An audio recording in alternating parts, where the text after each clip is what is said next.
এ এক অন্যরকম বাংলাদেশ আজ দেখল বগুড়াবাসী। এ যেন ধ্বংসস্তূপের মাঝে সোনার বাংলাদেশ। ছাত্ররা নেমে গেছে দেশ গড়ার প্রত্যয় নিয়ে। চোখে মুখে তাদের দৃঢ় সংকল্প।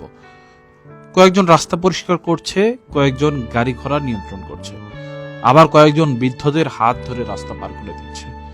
কেউ বা বড়দের শিখাচ্ছে ফুটপাত দিয়ে হাঁটতে। হেলমেট ছাড়া মোটরসাইকেল চালাতে দেখলে বলছে হেলমেট পরে চালাতে। সবাই হাসি মুখে মেনেও নিচ্ছে, কেউ প্রতিবাদ করছে না। এই যেন এক নতুন বাংলাদেশ। এসব দেখে মনে হচ্ছিল যতদিন ছাত্রদের হাতে দেশ, পথ হারাবে না বাংলা।